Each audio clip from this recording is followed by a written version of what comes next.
सामाजिक समरसता की यात्रा है, एकता के लिए यात्रा है। जय श्री राम। हमें अंदेशा है और शक है कि कहीं ये यात्रा उनकी सांप्रदायिक न हो।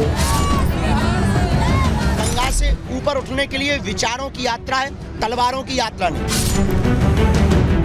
ये वही लोग हैं जिनका सन्यास और धर्मगुरुओं से कोई लेना देना नहीं है, पाखंडी लोग हैं। अगर भारत को बचाए रखना है तो हिंदू को बहुसंख्यक बनाए रखना है। उनकी इतनी हिम्मत हो गई है जो कहे हिंदू हिंसक है।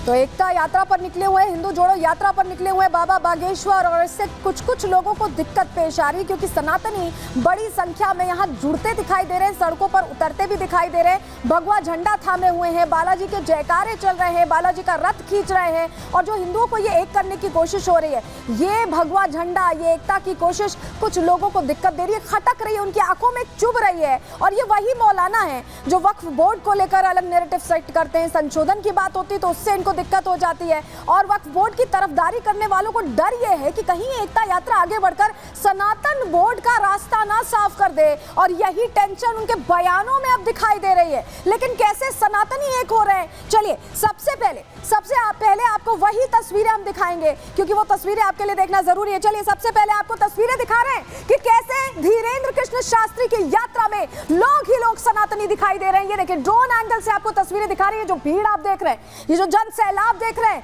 ये एकता का वो परिदृश्य है जिसकी कल्पना धीरेन्द्र कृष्ण शास्त्री कर रहे हैं। और हिंदू एकता यात्रा में हाथ में ध्वजा लिए देखिए, एकता का रंग अपने आप में समाये हुए लोग सड़कों पर दिखाई दे रहे हैं, लोग सड़कों पर दिखाई दे रहे हैं, और तस्वीरें अपने आप में बहुत खास हैं और ये बताने के लिए काफी है कि कैसे वाकई जात पात भूलकर सब एक साथ दिखाई दे रहे हैं, और यही मकसद भी है इस यात्रा का। तो तस्वीरें ड्रोन एंगल से आपको इसलिए दिखा रहे हैं क्योंकि आप समझ पाए कि कितने लोग यहाँ जुड़ रहे हैं, हजारों की संख्या में।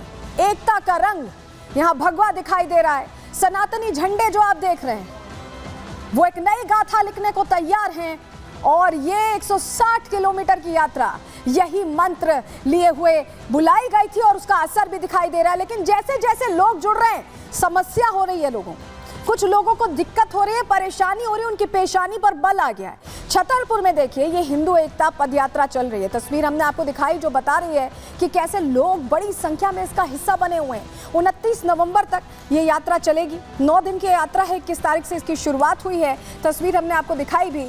और यात्रा में सनातनियों की कैसे भीड़ उमड़ी है, ड्रोन एंगल से हमने आपको शॉट्स दिखाए हैं, आप देख रहे हैं कि लगातार जात पात भूलकर हजारों की संख्या में, सैकड़ों की संख्या में लोग जुड़ते जा रहे हैं। और ऐसे में ये समझिए कि जात पात की बेड़ियां टूटती दिखाई दे रही हैं, और यही तस्वीरें लोगों को टेंशन में डाल रही हैं। हजारों की तादाद में लोग यात्रा से जुड़ रहे हैं, सिर्फ साधु संत समाज के लोग नहीं हैं, आम लोग हैं, मेरे आपके जैसे लोग हैं जो इस यात्रा का जो मकसद है उससे इत्तेफाक रखते हैं, उसके साथ आगे बढ़ रहे हैं। और हिंदुओं की जो एकता है उसको देखकर बांटने वालों में छटपटाहट है।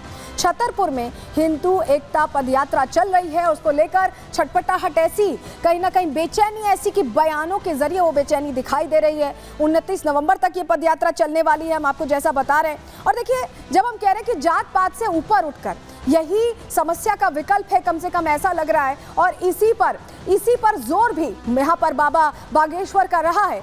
तो आपको बताते हैं कि कैसे कुछ जो फतवेबाज मौलाना हैं, जो लगातार फतवे पर फतवा जारी करते हैं, उन्होंने इस यात्रा को देखकर नई बात कर दी है। क्या नई बात की है, चलिए अब आपके सामने हम वो जानकारी रख देते हैं, आपको बताते हैं। बरेली के जो वो मौलाना साहब हैं जो बार बार फतवे जारी करते हैं, उन्हें इस यात्रा से भी दिक्कत है। बाबा की यात्रा से कई मौलाना परेशान हैं, उनमें से ये साहब भी हैं। और आप समझिए कि हिंदुओं को बांटने वालों को यहाँ पर तकलीफ यही है कि हिंदू कैसे एक हो गए, हिंदू कैसे एकजुट हो गए हैं, और समस्या इसी से खड़ी हो रही है। हिंदुओं के बांटने वालों के पेट में दर्द शुरू हो गया है। मौलाना यहाँ पर जो एकता यहाँ पर दिख रही है हिंदुओं की, उससे मौलाना नफरती चश्मे से देख रहे हैं और उसी तरह की बात उसको लेकर कर रहे हैं। मौलाना शहाबुद्दीन रजवी की विवादित टिप्पणी यहाँ सामने आई है, वो कह रहे हैं कि मुझे आशंका है कि कहीं दंगा फसाद ना हो जाए। ये कह रहे हैं जो एकता यात्रा निकली है, शांतिपूर्ण तरीके से यात्रा निकल रही है, यहाँ पर जयकारे हनुमान जी के हो रहे हैं, उनको देखकर ये कह रहे हैं मौलाना साहब कि कहीं दंगा ना हो जाए।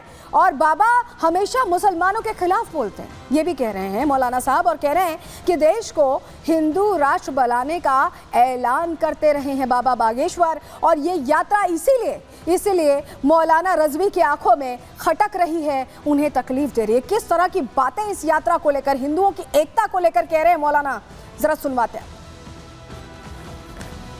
हमें अंदेशा है और शक है कि कहीं ये यात्रा उनकी सांप्रदायिक न हो, इसलिए मैं हुकूमतों से कहूंगा कि वो उनकी यात्रा पर पाबंदी लगाएं, कि इसलिए कि वो इस तरह की जुबान इस्तेमाल करेंगे, कहीं ऐसा न हो कि ये उनकी यात्रा अमन शांति के बजाय ये सांप्रदायिक रूप इख्तियार कर ले और हिंदू और मुसलमानों के दरमियान एक बड़ा तनाव पैदा करे।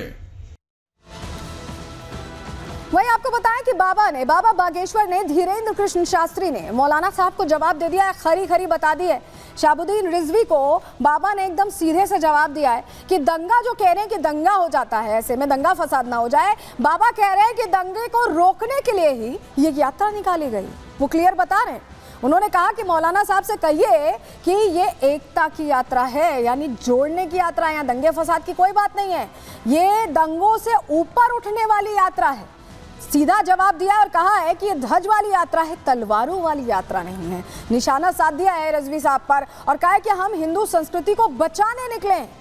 जो मकसद है वो भी यहाँ पर जाहिर किया है बाबा ने। कहा है कि जब तक हिंदू एक नहीं हो जाते ये यात्रा जारी रहने वाली है। धीरेन्द्र कृष्ण शास्त्री सीधे कह रहे हैं कि दंगा रोकने के लिए ही ये यात्रा बुलाई गई है, मकसद यही है। और जो तलवारों की बात करते हैं वो कम से कम एकता यात्रा को देखकर इस तरह की बयानबाजी ना करें। और क्या कुछ कहा है बाबा बागेश्वर ने, सुनवाते हैं आपको एक्सक्लूसिव बातचीत। दंगा को रोकने के लिए ही यात्रा है।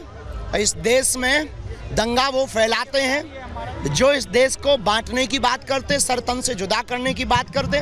उन मौलाना साहब से कहिए इस देश में ये यात्रा सामाजिक समरसता की यात्रा है, एकता के लिए यात्रा है, दंगा से ऊपर उठने के लिए विचारों की यात्रा है, तलवारों की यात्रा नहीं। और एक तस्वीर आपके लिए देखना इसलिए जरूरी हो जाता है कि जो बाबा निकले 160 किलोमीटर का जो यात्रा वो सफर पर निकले हैं वो इतनी आसान नहीं है, लेकिन एकता के लिए वो प्रण जो लिया है उसके लिए निकल गए। ये तस्वीर देखिए, बाबा के पैरों में छाले पड़ गए क्योंकि पैदल यात्रा लगातार कई किलोमीटर चल रही है, दूसरा दिन है और लगातार चलने की वजह से छाले पड़े हैं। लेकिन इसके बावजूद जो मकसद है, जो मंशा है वो जोड़ने की है और यही वजह है कि लगातार जारी है यात्रा।